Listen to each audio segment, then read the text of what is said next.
بسم اللہ الرحمن الرحیم۔ ناظرین، انجینئر محمد علی مرزا نے قرآن کلاس نمبر 102 میں تقریباً 28 منٹ کے بعد صحیح مسلم کے حوالے سے ایک حدیث بیان کی ہے، اور اس حدیث کے بیان کرتے ہوئے ضمناً کچھ اور باتیں بھی درمیان میں کی ہیں، لیکن ہم نے جو درمیان میں اور باتیں کی ہیں فی الحال ان پر بات نہیں کرنی، اگرچہ ان میں بھی کئی ساری غلط باتیں کی ہیں، تو پھر بات خلط ملط ہو جائے گی اور مضمون مختلف اس کے اندر آ جائیں گے۔ اس لیے فی الحال ہم نے صرف اس حدیث کو لینا ہے جو صحیح مسلم کے حوالے سے اس نے بیان کی ہے۔ ناظرین، انجینئر کی گفتگو سننے سے پہلے آپ صحیح مسلم کی حدیث دیکھ لیں۔ صحیح مسلم میں حدیث نمبر ہے 179۔ اس میں آپ دیکھیں ترجمے میں کہ رسول اللہ صلی اللہ علیہ وسلم کے آزاد کردہ غلام ابو رافع، انہوں نے حضرت عبداللہ بن مسعود رضی اللہ تعالیٰ عنہ سے روایت کی، یعنی یہ حدیث نقل کی ابو رافع صحابی نے ابن مسعود رضی اللہ تعالیٰ عنہ سے کہ رسول اللہ صلی اللہ علیہ وسلم نے فرمایا، اللہ نے مجھ سے پہلے کسی امت میں جتنے بھی نبی بھیجے، ان کی امت میں سے ان کے کچھ حواری اور ساتھی ہوتے تھے جو ان کی سنت پر چلتے اور ان کے حکم کی اتباع کرتے تھے۔ پھر ایسا ہوتا تھا کہ ان کے بعد نالائق لوگ ان کے جانشین بن جاتے تھے، وہ زبان سے ایسی باتیں کہتے جن پر خود عمل نہیں کرتے تھے، اور ایسے کام کرتے تھے جن کا ان کو حکم نہ دیا گیا تھا۔ چنانچہ جس نے ان جیسے لوگوں کے خلاف اپنے دست و بازو سے جہاد کیا وہ مومن ہے، اور جس نے ان کے خلاف اپنی زبان سے جہاد کیا وہ مومن ہے، اور جس نے اپنے دل سے ان کے خلاف جہاد کیا وہ بھی مومن ہے، لیکن اس سے پیچھے رائی کے دانے برابر بھی ایمان نہیں۔ ابو رافع نے کہا، میں نے یہ حدیث عبداللہ بن عمر رضی اللہ تعالیٰ عنہ کو سنائی تو وہ اس کو نہ مانے۔ اتفاق سے عبداللہ بن مسعود رضی اللہ تعالیٰ عنہ بھی مدینہ آ گئے، اور وادی کنات، یہ مدینہ کی ایک وادی ہے، اس میں ٹھہرے۔ عبداللہ بن عمر رضی اللہ تعالیٰ عنہ نے مجھے بھی ان کی عیادت کے لیے اپنے ساتھ چلنے کو کہا۔ میں ان کے ساتھ چلا گیا۔ ہم جب جا کر بیٹھ گئے تو میں نے عبداللہ بن مسعود رضی اللہ تعالیٰ عنہ سے اس حدیث کے بارے میں پوچھا، تو انہوں نے مجھے یہ حدیث اسی طرح سنائی جس طرح میں نے عبداللہ بن عمر رضی اللہ تعالیٰ عنہ کو سنائی تھی۔ ناظرین، آپ نے یہ حدیث دیکھ لی اور آپ نے سن لی۔ اب چلتے ہیں انجینئر محمد علی مرزا کی طرف۔ اس نے یہ حدیث کس طرح بیان کی اور اس پر اس کے تبصرہ کیا کیا، تو آئیے چلتے ہیں، پہلے اس کی گفتگو سنتے ہیں۔ مجلس قرآن کلاس نمبر 102، اور اس میں 28 منٹ کے بعد اس کی گفتگو ہے۔ اور اس کا کلائمیکس وہ حدیث ہے جو میں نے کربلا والے ریسرچ پیپر میں ڈالی ہے، بندہ کانپ اٹھتا ہے۔ صحیح مسلم میں شروع میں آپ کو حدیث مل جائے گی 177 179، یہ دو حدیثیں ہیں مسلم شریف میں کتاب الایمان میں، اور امام مسلم اسے ایمان والے چیپٹر میں لے کے ہیں۔ ایک تابعی عبداللہ بن عمر سے یہ حدیث بیان کرتے ہیں کہ نبی علیہ السلام نے فرمایا کہ اللہ تعالیٰ نے جب بھی کسی نبی کو مبعوث کیا نا، تو اس کے چند مخلص ساتھی ہوتے تھے جو اس کے پیغام کو لے کے چلتے تھے، یعنی یہ حدیث بیان کی تھی۔ تو عبداللہ بن عمر سے ایک تابعی کہتا ہے کہ میں نے عبداللہ ابن مسعود سے یہ حدیث خود سنی تھی کہ نبی علیہ السلام فرمایا جب کبھی بھی کوئی پیغمبر دنیا میں آیا نا، اس کے ساتھ یہی ہوا ہے کہ اس کے چند مخلص ساتھی ہوتے تھے جو اس کے پیغام کو لے کے چلتے تھے، پھر جب وہ ساتھی آہستہ آہستہ دنیا سے جانا شروع کر دیتے تھے، یعنی فوت ہو جاتے تھے، تو ان کے جانشین ایسے لوگ بنتے تھے کہ وہ کچھ کہتے تھے جو کرتے نہیں تھے، اور وہ کچھ کرتے تھے جس سے منع کیا گیا ہوتا تھا شریعت میں۔ ایسے جو لوگ ہیں، ایسے حکمران جو ہیں، ان کے ساتھ جو ہاتھ سے قتال کرے وہ مومن ہے، جو زبان سے قتال کرے یہ زمانے میں، اور پھر نبی علیہ السلام نے فرمایا کہ جو دل میں ان سے قتال کرے وہ بھی مومن ہے، یعنی دل میں تو قتال وہی لوگ کریں گے نا جو کیوں سافٹ تھے۔ یہ حدیث وہ تابعی کہتا ہے جب میں نے عبداللہ بن عمر سے بیان کی نا، تو انہوں نے اس حدیث کو ماننے سے انکار کر دیا۔ یہ صحیح مسلم کے الفاظ ہیں، یہ مولانا شریف نہیں ہے، مسلم شریف ہے۔ اب وہ تابعی کہتا ہے پھر میں اس پہ ذرا کامنٹس دیتا ہوں کہ وہ صحیح نہیں مان رہے تھے، کیونکہ اگر وہ اس حدیث کو صحیح مان رہے ہوتے تو ان کو یہ پتہ چل جاتا کہ میں جو نیوٹرل رہا ہوں یہ تو غلط ہے، وقت میں سمجھ آ گئی۔ تو وہ تابعی کہتا ہے عبداللہ بن عمر نے اس حدیث کو ماننے سے انکار کیا، کیونکہ یہ تو ان کی پوری ڈاکٹرن کے خلاف تھی نا، کہ جی ان حکمرانوں کے خلاف جو ہاتھ سے قتال کرے وہ مومن ہے، جو زبان سے کرے مومن ہے۔ یہ ان حکمرانوں کی بیعت کیے ہوئے تھے، بخاری مسلم میں یزید کی بیعت کی تھی عبداللہ بن عمر نے، حضرت علی کی بیعت نہیں کی کہ جی اختلاف پیدا ہو گیا۔ یزید عبداللہ بن عمر کو یہ بات سمجھ آئی۔ اچھا وہ اب تابعی کہتے ہیں، مسلم شریف کے الفاظ ہیں کہ میں بڑا عرصہ پریشان رہا کہ عبداللہ بن عمر کو میں اب کیسے منواؤں اس بات پہ۔ تو اللہ کا کرنا ہوا کہ حضرت عبداللہ ابن مسعود تشریف لے آئے مدینہ شریف۔ تو مجھے خود ہی ایک دن عبداللہ بن عمر نے کہا کہ ابن مسعود کی جا کے زیارت نہ کریں، ظاہر سینئر صاحب ہی ہیں وہ، انہوں نے ہی جانا تھا ان کے پاس۔ تو کہتے ہیں میں نے کہا، میں نے دل میں سوچ لیا کہ یہ جائیں گے نا تو میں وہ حدیث پوچھوں گا ان کے سامنے۔ یہ بھی ایک بڑے بندے کی غلطی نکالنے کا طریقہ یہ ہوتا ہے۔ تو کہتے ہیں میں وہاں جب گیا، ملاقات ہوئی تو میں نے ابن مسعود سے کہا کہ حضرت آپ نے مجھ سے یہ حدیث نہیں بیان؟ تو ابن مسعود نے کہا ہاں یہ بات میں نے خود رسول اللہ سے سنی تھی۔ پھر کہتے ہیں عبداللہ بن عمر خاموش ہو گئے، یعنی ان کو پتہ چل گیا کہ یہ حدیث ٹھیک ہے۔ جی ناظرین، آپ نے انجینئر مرزا کی گفتگو سنی، اس میں یہ حدیث اس نے بیان کی۔ اگرچہ اس حدیث کے بیان کرنے میں اس نے تقریباً 10 منٹ لگائے تھے، لیکن ہم نے صرف وہی حصہ آپ کے سامنے پیش کیا جس میں اس حدیث کو اس نے بیان کیا ہے۔ تو بہرحال اس پر پہلی بات تو یہ ہے، اس نے کہا کہ ایک تابعی نے حضرت ابن عمر رضی اللہ تعالیٰ عنہ کو حدیث سنائی ابن مسعود رضی اللہ تعالیٰ عنہ سے۔ یہ بات بھی غلط ہے، کیونکہ تابعی نے حدیث نہیں سنائی تھی، ابو رافع رضی اللہ تعالیٰ عنہ صحابی ہیں، آپ صلی اللہ علیہ وسلم کی آزاد کردہ غلام ہیں، تو انہوں نے ابن عمر رضی اللہ تعالیٰ عنہ کو حدیث سنائی تھی، جیسا کہ آپ سکین میں دیکھ چکے ہیں۔ یہ بات بھی غلط ہے۔ پھر یہ جو مرزا جی نے کہا کہ آپ علیہ الصلاۃ والسلام کا یہ ارشاد کہ جو میرے اس نبی کے جو مخلص ساتھی ہوتے تھے تو وہ نبی کے طریقے کو لے کر چلتے تھے، پھر اس کے بعد برے جانشین آ جاتے تھے نااہل، اس کے ساتھ مرزا جی نے حکمران کا لفظ استعمال کیا، یعنی نااہل حکمران آ جاتے تھے۔ تو یہ بات بھی ٹھیک نہیں ہے، کیونکہ حدیث کے اندر یہ لفظ عام ہے، نااہل جانشین جو بھی ہو، حکمران ہو غیر حکمران ہو، حکمران کی تخصیص کہیں نہیں ہے اس حدیث کے اندر۔ تو اس کو صرف حکمرانوں کے ساتھ خاص کرنا یہ مرزا جی کا اضافہ ہے۔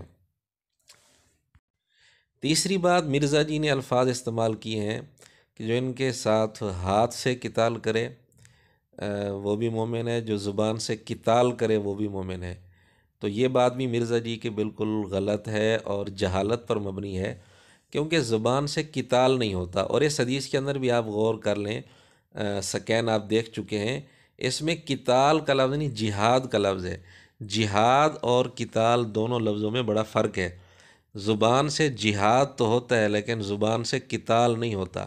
یہ پہلی دفعہ مرزا جی سے سنا ہے کہ زبان سے بھی قتال ہوتا ہے، ورنہ اس سے پہلے دنیا کی کسی کتاب کے اندر یہ نہیں لکھا ہوا کہ قتال کا لفظ ہو اور پھر زبان کا لفظ ہو، زبان سے بھی قتال ہوتا ہے، یہ بات کہیں بھی نہیں لکھی ہوئی۔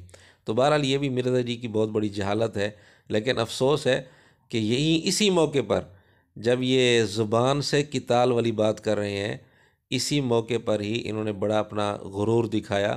خیر اس بات کو ہم قطع نظر کرتے ہیں، اس بات سے اصل مقصد کی طرف چلتے ہیں۔ تو یہ بات بھی ان کی جہالت پر مبنی ہے مرزا جی کی۔ اور یہ بھی عجیب بات ہے، ادھر مرزا جی اسی حدیث میں جانشینوں سے حکمران مراد لے رہے ہیں، پھر یہ کہہ رہے ہیں کہ جو ان سے ہاتھ کے ساتھ قتال کرے وہ مومن ہے۔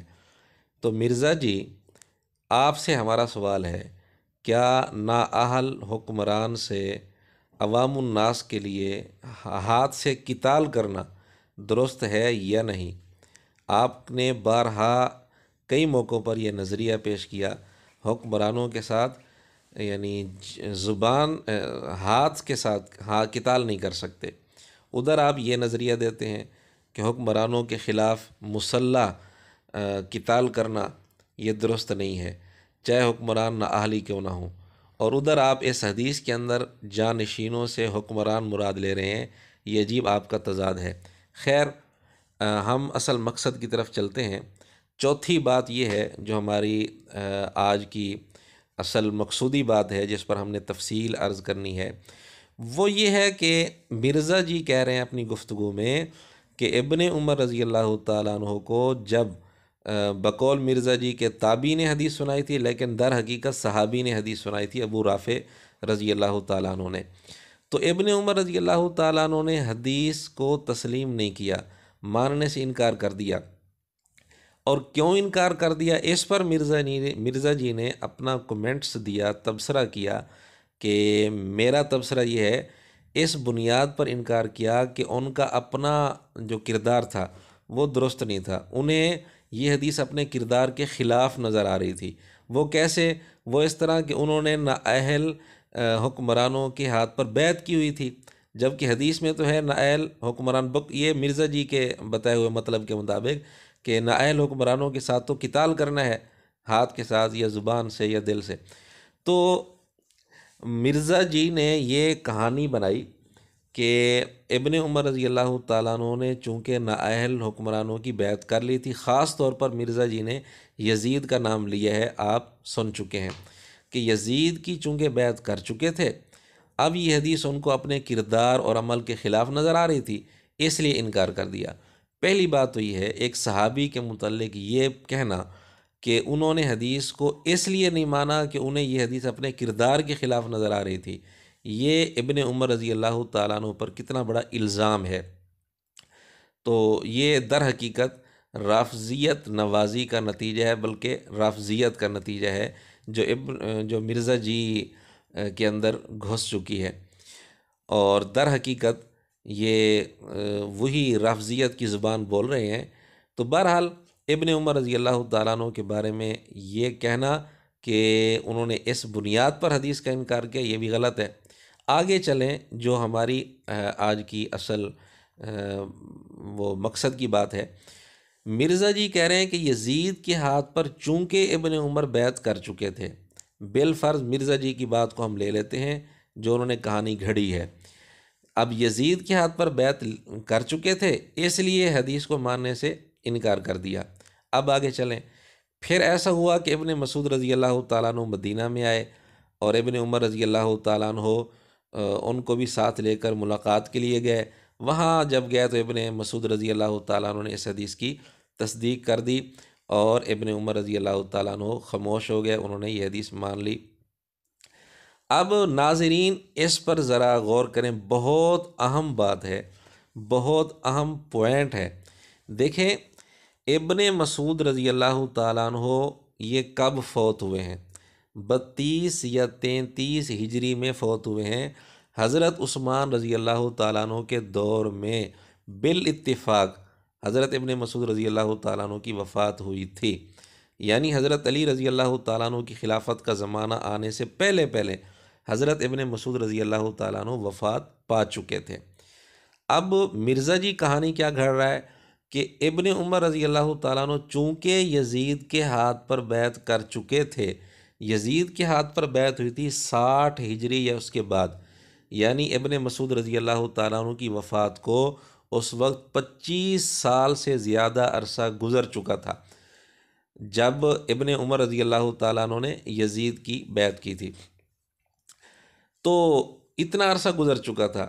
اب اگر ہمارا سوال یہ ہے مرزا جی سے، اگر آپ اس بات میں سچے ہیں تو پھر آپ کا عقیدہ یہ بنتا ہے کہ 25 سال کے بعد بھی ایک آدمی قبر سے نکل کر آ کر حدیث بیان کر سکتا ہے، یہ آپ کا نظریہ بن جائے گا۔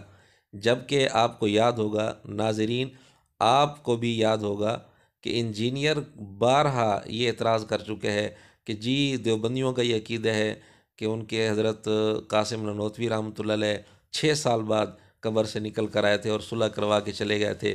فی الحال ہم اس پر بات نہیں کرنا چاہتے، ہم جو بات کرنا چاہتے ہیں کہ ادھر یہ کہہ رہا ہے کہ 6 سال بعد جی قبر سے نکل کر آئے تھے، اس پر مرزا اعتراض کر رہا ہے، اور خود جو اس نے کہانی گھڑی، اس کہانی کے مطابق مرزا کا عقیدہ یہ بنا کہ 6 سال تو بہت دور کی بات ہے، یہ تو بہت تھوڑی مدت ہے، 25 سال کے بعد بھی ایک صحابی قبر سے نکل کر حدیث سنا سکتا ہے۔ یہ مرزا جی کا عقیدہ بنا۔ اور اگر مرزا جی کہتے ہیں نہیں نہیں نہیں نہیں، میرا عقیدہ یہ نہیں ہے، قبر سے نکل کر کوئی نہیں آ سکتا، حدیث کوئی نہیں سنا سکتا قبر سے نکل کر، تو اگر مرزا جی کا یہ عقیدہ نہیں تو پھر مرزا جی کو ماننا پڑے گا کہ میں نے جھوٹ بولا ہے۔ ابن عمر رضی اللہ تعالیٰ عنہ پر اتنا بڑا الزام لگانے کے لیے میں نے جھوٹی کہانی گھڑی ہے۔ تو ان دو باتوں میں سے ایک بات لازمی ہے، یا پھر مرزا جی کا یہ عقیدہ مرزا جی کو یہ عقیدہ اختیار کرنا پڑے گا کہ 25 سال بعد بھی قبر سے نکل کر صحابی حدیث سنا سکتا ہے، اور یا پھر مرزا جی کو یہ ماننا پڑے گا کہ یہ میں نے جھوٹی کہانی گھڑی ہے۔ ناظرین آپ خود فیصلہ کر لیں کس طرح مرزا جی صحابہ رضی اللہ تعالیٰ عنہ کے بغض میں اتنا اندھا ہو چکا ہے کہ یہ اپنی طرف سے گھڑ گھڑ کر کہانیاں بے بنیاد جو ہے صحابہ رضی اللہ تعالیٰ عنہ پر الزام لگاتا ہے۔ اللہ تعالیٰ اس کے شر سے تمام مسلمانوں کو محفوظ رکھے۔ وآخر دعوانا ان الحمد للہ رب العالمین۔